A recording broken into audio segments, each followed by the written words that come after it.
I'd love to hear just some of the cool things you've been able to do as a leader of your business, some very non-traditional things that some employers would say, we're not going to do that. We could get sued, or we could this, or we could that. But I think Yeah. you've been pretty open to just doing some creative things. If you're willing to share some of those stories, I'd love to hear some. Sure. You know, something that's really important to me, and again, we're very cautious not to force anybody to go into a prayer session that they don't want to go in. We open the invitation, anybody can come in, but for most every job that we start, we have a groundbreaking prayer blessing that we pray over the job, that nobody gets hurt, that we can have a successful time frame, build the job and within budget and respect our client. And then when we close the job, we like to commission it to God and pray favor over the clients, that they're successful. If it's a home, that it's a safe home to raise their family. And if it's a business, that they're successful and we reward the kingdom. I have yet, and we've been doing that for 3.5 years now. Welcome to the Exceptional Companies Podcast, a podcast for purpose-led entrepreneurs looking to master the art of buying, selling, or optimizing small businesses. Your host, Chris Seegers, founder of Exceptional Companies and author of Selling Main Street, has over a decade of experience starting, buying, and leading successful businesses. He's here to guide you through the complex world of business transactions and growth.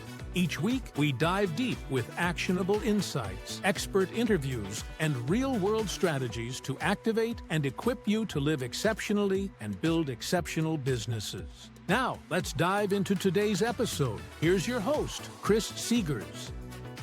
Welcome back to the Exceptional Companies Podcast, where we discuss how to buy, build, or sell your business.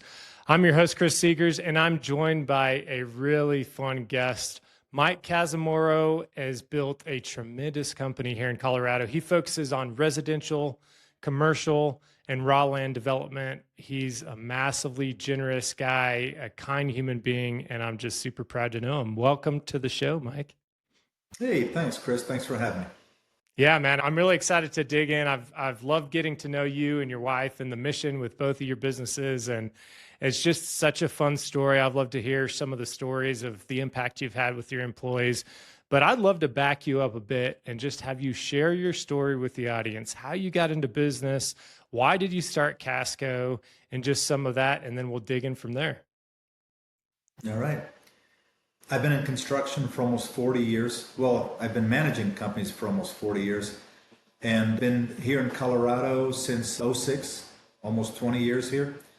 And when I moved here from New York, I was thinking about getting into something else. And I actually owned a restaurant for a period of time. Nice. And '08 hit us kind of hard and had to close the restaurant. And I sat there with my wife at the time and just said, hey, what should we do? And I had saved all the tools that my father gave me. He said, don't get rid of these concrete tools. And I started up a concrete company back in '06. And just me and a wheelbarrow. And then I got a laborer. Then I got 2 laborers. And the rest is history. Wow, the rest is history, huh? So tell us Yeah. kind of how Casco evolved. And you guys do a lot of things. You're a lot more integrated than most construction companies. I think you have, in my opinion, a much higher level of professionalism, marketing, how you think about systems and processes. So let's hear more of that story from the wheelbarrow to where you are today. Yeah, so when I started my company in '06, I had already learned a lot of lessons from owning several companies in New York. And I knew that I wanted to always have good integrity. That was something my father said, that he spent 25 years building his name. And if I ruined it, he'd come back and kick my butt. So I made sure that I earned that. And I think diversification is key. That was something I didn't have in New York. And I knew that if I was going to be successful, we'd have to flex with the market. So I wanted to be really good in all aspects of construction. So we started doing residential construction, commercial construction. And at the time I was doing landscaping even. So I've just tried to be very flexible and just listen to my client. God blessed me with big ears to listen. And pretty much if the client says, hey, do you do that? Yep. Yes, we do. How can we help you? When can we start? That's great, man. So you've built a really good culture. And I've had a couple cool folks on lately that are here in Colorado that have focused on culture and blue collar services or construction. And it's very unique. There's still a culture in our oil and gas company. We see, not in our business, but in some of our kind of affiliated businesses, we still see this culture of, I don't know, not abuse necessarily, but, maybe a little bit too tough, not good culture, not this sports team. Hey, we want everybody to rise with the tide. But what made you decide that you wanted to build a good culture as opposed to just building something that was going to put a ton of money in your family's pocket and maybe not be the best thing for your employees? I got hit in the head in 2019. I was I'd built the company up, but I was still unfulfilled, right? And, I had the money, had the toys, but I just felt that there was more to that. The clients were happy with our services, but me, I wanted something else. And I was saved in 2020. I joined C12 in 2020. And at that point was that paradigm shift that I started believing that this company wasn't mine. I was just a steward for God. And what happened is it just created this environment in the company. And not everybody is a believer in our company. We have people from every faith, gender, you name it. But when you walk in a certain way, people follow you in that certain way. And you start to be the tip of the spear. And that's, even though we had a good culture, I was always a kind person to my employees. But when they started seeing that there was more to this business than just a transaction of taking $1 and turning it into $2, that I was generous, that I was giving it back, that I was last, not first here in the company, it really started to create a good shift in the company. I love that, man. That concept of servant leadership is so important. And the stewardship model, when you think, hey, this stuff, no matter what, whether you're a believer or not, we don't die with any of this stuff. So whether you believe of stewardship of God's stuff or you just think stewardship, regardless, we're all stewards of things for a period of time. And I think as we think about having somebody else that we're accountable to, it does change your lens of how you do business in a good way, hopefully. Yeah. All right, let me ask you a different question. In the past 4 or 5 years, what's something you would have done differently? So you've learned a ton, in my view, and I've gotten to know you. You're a very wise person. I think you're a deep thinker and a person that really thinks through things and learns things and doesn't want to just be static in your views. But what's something you would have done differently over the past 4 or 5 years? Last year was a tough year for us. I've been trying to grow the company. Again, not to grow my wallet, but to grow our exposure, our reach, so we can do great things for more people. Mm-hmm. And last year, we saw a big influx of work coming in around spring of last year. So what I did is, against better counsel, I started hiring a lot of people to get that anticipated growth. And I wasn't really listening to the people that I should have been listening. Primarily, who I should have been listening to and praying to. And even when the work didn't come in that we thought, I said, it's going to come. I'm going to hold on to it. I'm going to pray about it. And I wasn't listening to wise counsel like I should have. And come March that just passed, I had to let go of some really valuable people. So my new learning model at my age is to listen to wise counsel and to look at all the trend indicators, all the KPIs, and hire when we're ready to hire and not pre-hire before. So that was a big one that I've learned. Love that. So tell me a little bit about how you think about that. So there's always this tension between free cash flow, profitability, and then also, hey, we know we're growing and we need to add somebody. What is your mental model around that of when you hire somebody? Is it like, hey, we've got the work and we're about to get really stretched, or how do you think about that for Casco? Thank you. That's a great question. In C12, they've taught us similar questions, how to create that balance. So what we're in now, we're establishing with our staff, what is too much for them? What is that breaking point where it's too much for them to handle, and where's their sweet spot? So that delta is where we have room. Once we get to that point where they're managing and we know we can get in that sweet spot, I think it gives us a little bit more leeway to hire or take on more work that we can handle. I love that. We just actually are going through that exercise with one of our businesses where we're mapping out for the back office people. We've got 5 folks and we're like, okay, 35 to 40 hours, maybe 45 max is all anybody ever works. So if we figure out, we break down each of those tasks and we understand what the company requires. If everybody's at 37 hours, we're like, okay, we're getting close to where we need to start hiring. But if we've got a couple people that are like, hey, I'm 25 to 30 hours, I got some capacity. It's, which is where we're at. We're like, okay, cool. We've got these other things that we need to be expanding into. But I think having those scorecards, and you've mentioned EOS, we use EOS in all of our businesses. And I know that you've been familiar with that. That helped us really be a lot more systematic about how we think about human beings. And one of the toughest things is hiring somebody that's really good and then having to say like, man, shoot, sorry, I screwed up. Like we weren't quite ready. And I've done that a couple times and it's the worst feeling in the world. So that's definitely a good lesson. Let me ask a different question. So as you think about legacy of business, and legacy means a lot of things to a lot of people, some good connotations, some bad connotations. What do you think the long-term most important legacy things for you to see in Casco over the next 20, 30 years would be? So I'm going to do something a little unorthodox maybe for your show. Love it. You didn't know you were going to bring an unorthodox person in here. Let's make it happen. So as you can see, you mentioned legacy. I love it. So there you go. One of the reasons that I wove named it into the branding. Yes, into our residential. I'm sorry, Chris, ask that question, rephrase that question one more time. Yeah, so I love that. You're weaving it into the words and the branding of your company, but from an emotional, psychological, long-term impact. What would legacy mean to you? Because a lot of people, legacy means money. I want to leave a ton of money to my kids or my partners or my employees. But what is legacy? What does that word mean to you? Relationships with my clients are paramount. Relationship with my employees is in the last 5 years something that I've always taken care of them, but I want to do more than take care of them. I want to set them up for the same success, give them the same roadmap and train them in the do's and don'ts that I go through so that they can be as successful either in the company or outside of the company. But just a quick story that I told my team on a Monday morning kickoff that we had last Monday. I needed an office to meet with JP up north, and I called a client that I had built a CPA office for, Jason Watson, and I said, hey man, can I borrow your office? Do you have a little conference room?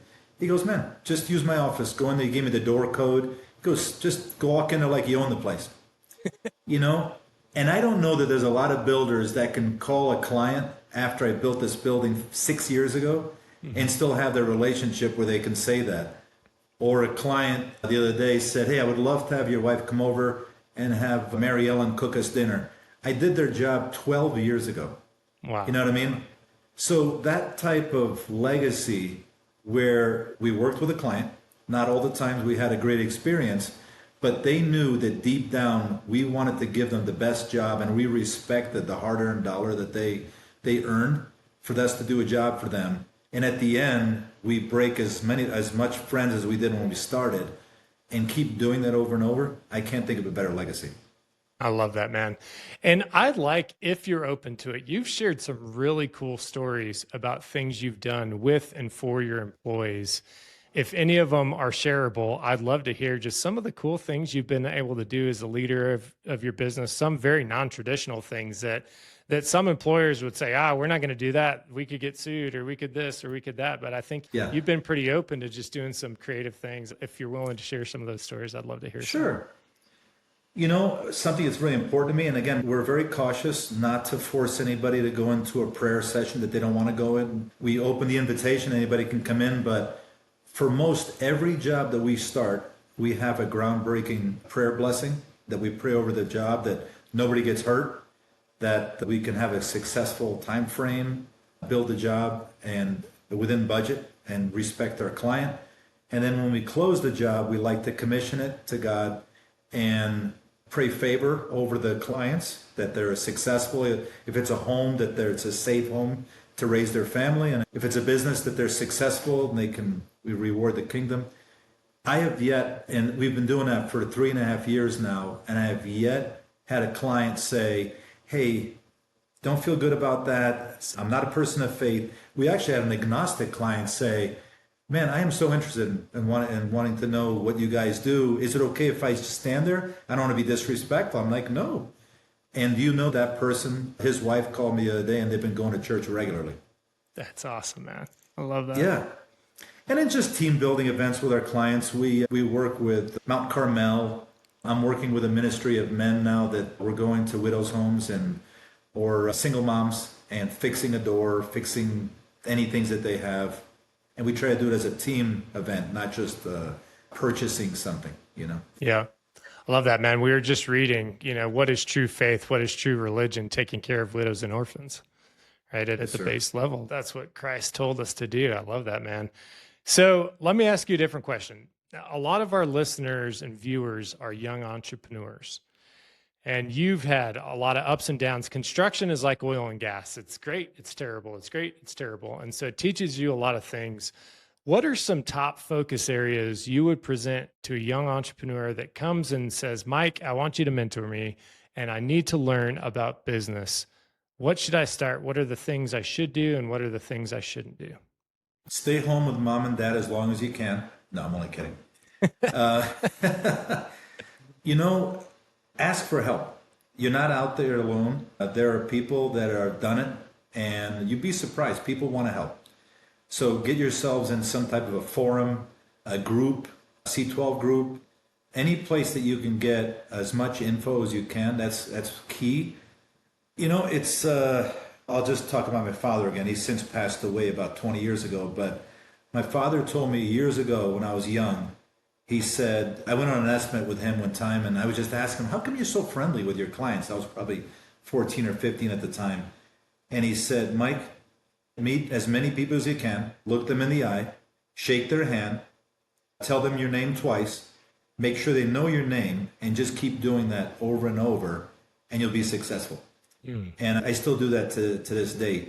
So know your clients, keep a list of your clients, because you will never know what client you'll run into again. And be in your checkbook. Make sure you always keep an eye on what you have in your checkbook, and have a good attorney. That's all good counsel. All things we've had to flex over the years, especially the good attorney piece. Yeah, it's interesting. I've been listening to influencer Brendan Bouchard, who's a business guy, Christian personal development guy. And I've been practicing something he says, which is bring the joy. He's like, anywhere you go, when you walk into a room, if it's with the client, if it's going to Chick-fil-A, if it's going to your bank, if it's coming home from work, he's like, bring the joy, because how you make people feel. You could be the most professional person in the world and you walk into a room and you're a curmudgeon and they're like, I don't want to work with this guy. He's a grump, but when you come in and you have that positive energy and you're like, how do I serve you? How do I, what are we doing here today? Like, how are we solving problems? I've been teaching my team a bit more about salesmanship, because when we went on our A&D advisory, we're doing very big transactions for people that require a lot of trust. And we've got this whole process, right? All A to Z, this is how we do it. We've done hundreds of transactions. And my team goes in generally and brings up this PowerPoint. When I approach a client, I don't even bring up a PowerPoint. We just sit down and I say, hey, tell me what you're trying to achieve. What are your personal goals with this, your wealth goals, your business goals? And we won't even talk about the process at all for the first hour and a half. It's just really, I want to know, how do we serve you? Because sometimes I can say, hey, we're not a fit. We can't serve you, but I know some people that can serve you really well in this area. And my team is like, well, why aren't you doing the process? I'm like, this is the process. This is the process of building trust with these people and helping understand what their goals are and if we can serve them well or not. We already know we're the best at what we do on the process piece, and we'll show that, right? We'll show them that after the fact, but it's really interesting. And as a result, we close a lot of business because we just go in there without an agenda and say, how do we serve you? Which I think is really the way to sell. Service is the way you sell. So that's fascinating, man. I love that. Okay. Yeah. What's the craziest thing you've experienced on a job site? What are some of the craziest stories you've seen, or some of the things that you're like, man, I did not see this coming. This came out of nowhere, and we had to solve this, problem with our team. Whatever you can share, obviously. Yeah. Besides just tragedy, I mean, as I was growing up in the ranks, there's just been really dangerous projects. I worked at Ground Zero. I don't know if I said that already. Yeah. that was a big experience. But well, Let's talk about that a little bit, Mike. That I can't imagine. So walk us through that a little bit, what that was like and what you were doing. And I mean, it's coming up. We're coming up on, in a couple of weeks on 9/11. So tell us a little bit about kind of that experience. yeah, I did a project by the Bulova Watch Factory in Queens, right across the river from the towers. And when the towers hit, we had a significant amount of cranes on our project. We had the fire department over for some fire training and whatnot. And when that happened, we had a good rapport with them, and they said, hey, we need some help just pulling some big debris out of the way. Would Bay Crane be interested? I didn't own Bay Crane, but I was managing a division for them. So we went down there just basically to pull some slabs out so they can do some forensic investigation searching. And through that relationship of working with them, we then, Bay Crane got a contract to load all the steel from the tower. China bought most of that steel. I don't know if you knew that. And Wow, we that's loaded wild. trucks into barges that went to China where they smelted it down and created new steel out of it. But just seeing the carnage, seeing a building, because I'm a builder, and to see what's left over from a gigantic building like that in a twisted pile really was sobering, because at any given point, something as grand as that can fall. So if something as grand as that can hit the ground, something that engineers would say would not be knocked down, it was built for direct aerial impact. Well, nobody ever considered the extreme heat impact, an airplane actually exploding inside of it. So just to see that really add some realism that anything else can fall. Nothing is too strong that can't come down. So it was a really good experience for me at my age at the time. I think I was 30, 31 when that happened. Yeah, that was a monumental experience. I think every single person can remember where they were when that happened. And also that we don't forget the blessings that peace is in our country. We're the greatest country in the world by far. And the reason we are is we have peace. We're able to do commerce. We're able to go to church and do the things without being worried about attacks on a daily basis. So to me, that's just such a blessing to reflect back on.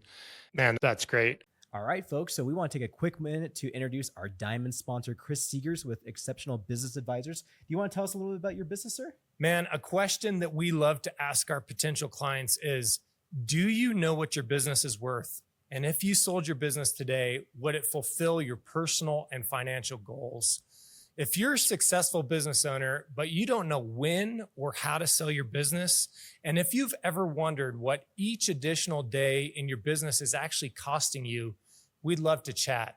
If you're ready to spend more time with your family, your friends, or traveling, come sit down with our team, because when you work with exceptional business advisors, we'll help you build a blueprint to sell your business successfully and help you create, capture, and achieve your dream life. Don't wait for the right time. The time's now. Go ahead and scan the QR code or book a discovery appointment at excoadvisors.com. Now let's get back to the show. Okay, let me ask you a different question. I love this question. What's some really bad advice you got along your journey? That some people what I've always said, and I think Dave Ramsey or somebody said this, or maybe a pastor, but they're like, never take marriage advice from, somebody who's not married. Never take financial advice from someone who's broke. But those are the people that often really want to pour into you and give you the advice. So what's some bad advice that you got along the way that you're like, man, this was advice that I probably shouldn't have taken, or I maybe thought was wrong, but I took it anyways? I'll speak highly of my father. My father was just a rock of a man. I don't know if I said this already. In 1961, he jumped off a ship and swam into New York Harbor shore. That was in 61. By 1971, he had a construction company with 7 employees in 10 years without a penny to his name. So that'll speak of the man that he was.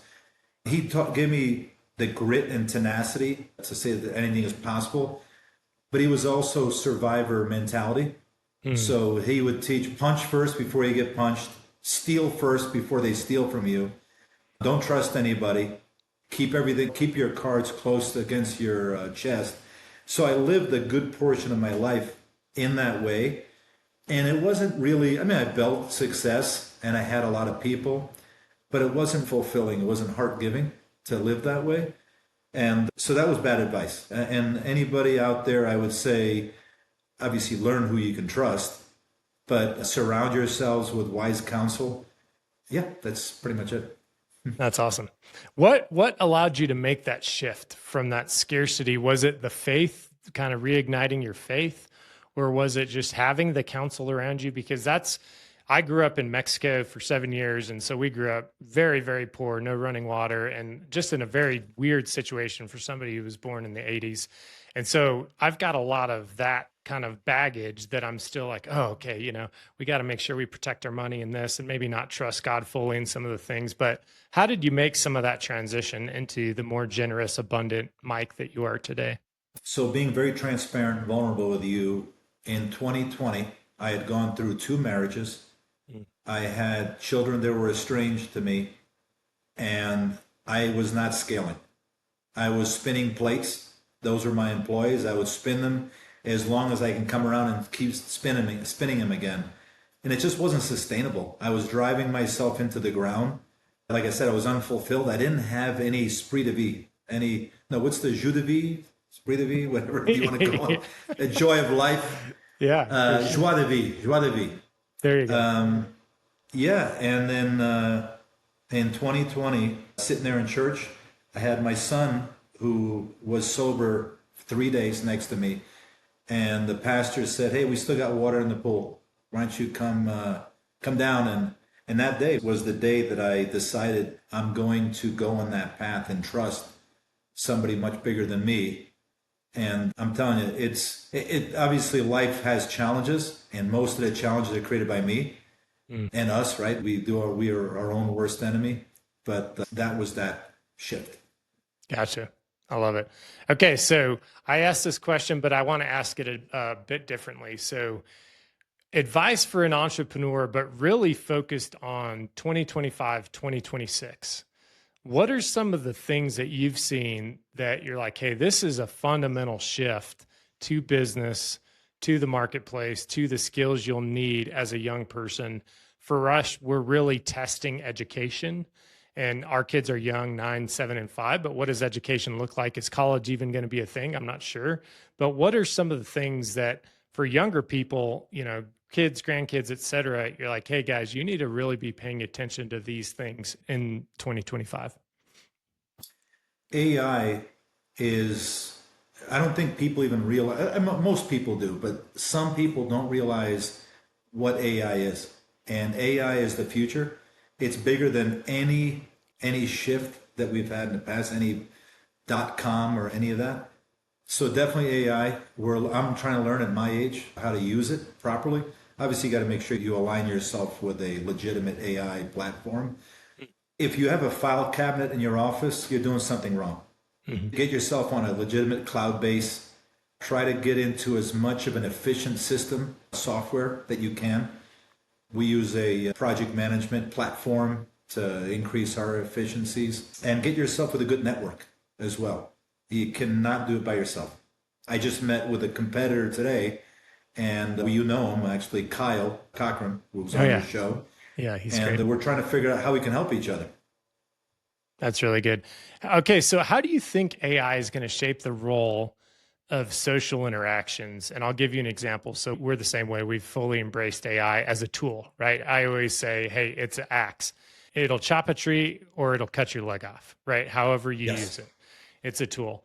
But we've said within our company, our mental model around AI is we will only be utilizing it to create more connectivity to our customer.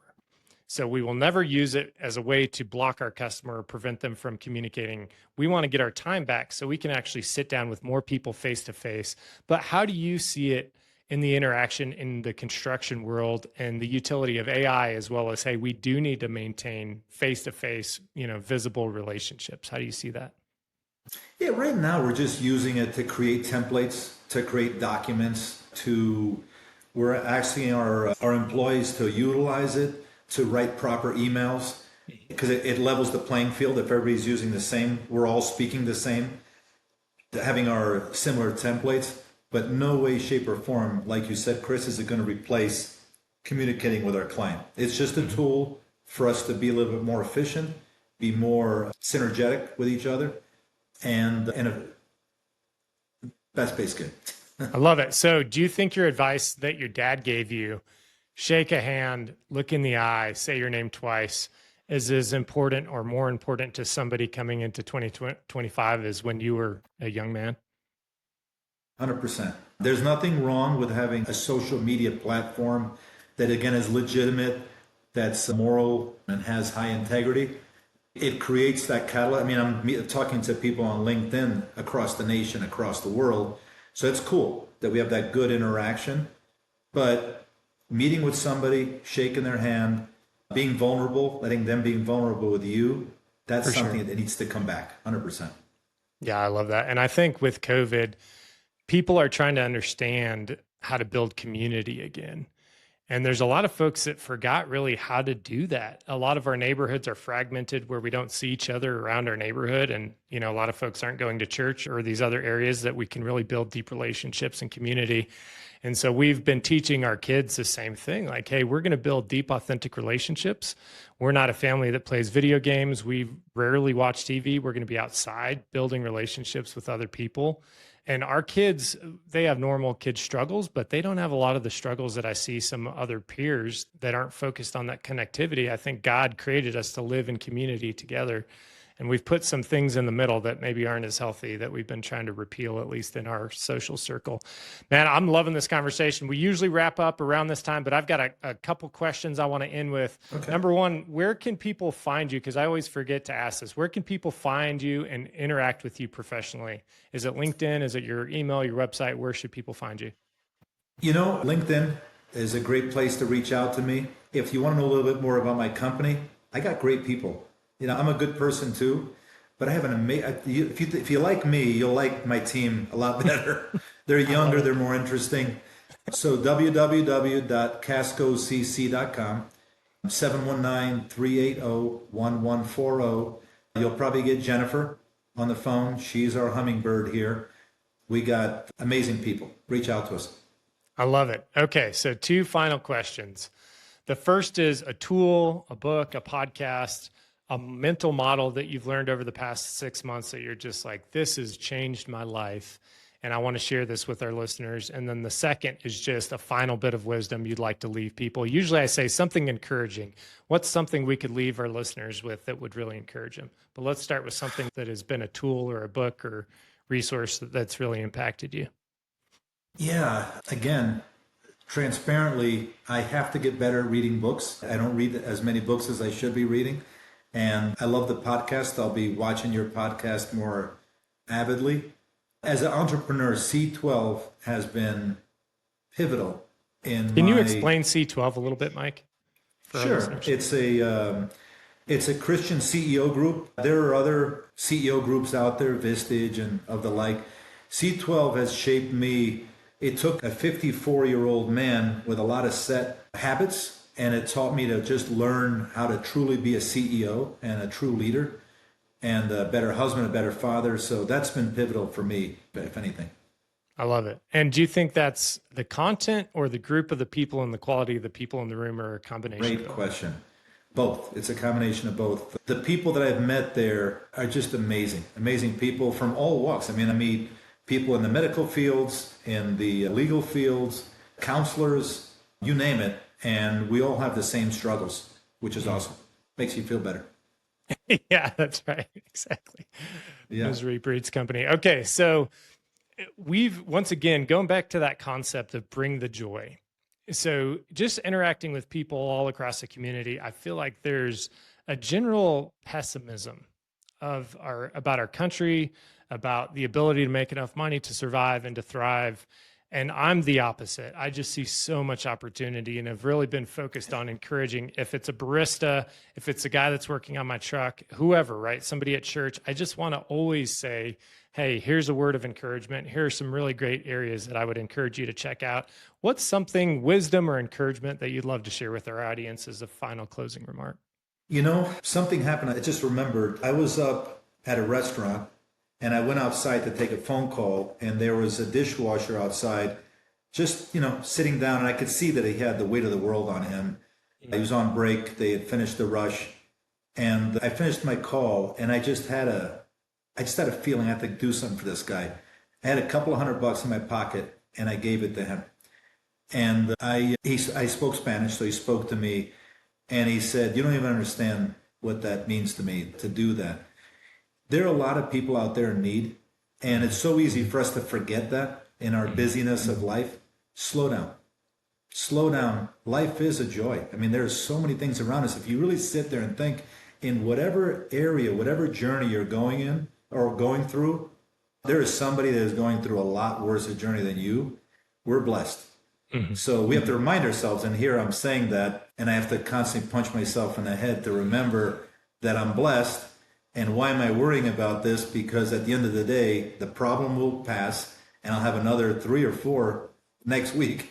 Yeah. So just slow down, and just listen and make somebody smile. I love that, man. That's such good counsel. And you're mentioning of your front office person, a hummingbird. Yes. It reminded me, we just bought a hummingbird feeder at our house. I love hummingbirds, man. And probably because they remind me of me. They're just always going, right? And then they go. And for me, it's coffee. Let me go get a coffee. Go for them, it's sugar water. Yeah. And our kids, we set it right outside where we eat breakfast. We have had such rich time watching these hummingbirds come in and drink and interact. And some of them are really mean. Cool. Some of them are nice. And just being able to slow down and say in the morning, "Hey kids, there's a hummingbird, and let's pay attention to this. This is a gift." And so I love that, man. The final wisdom of slow down and just really enjoy what we have, even if it's tough sometimes. Mike, it has been an absolute pleasure having you on the podcast, brother, and look forward to connecting with you in person and see you on down the road. Awesome, dude. And maybe when we meet, you can tell me what that 8 is for behind your head there. I'm not quite sure. It's a part of the brick wall, and I'm not sure what it is, but I'm like, hey, you know what? It's just a good Just roll with it. Yeah, I'm sure it means something to somebody. All right, brother. Yes. Thank you so much for coming on the show. Take care, man. Thank you. All right, buddy.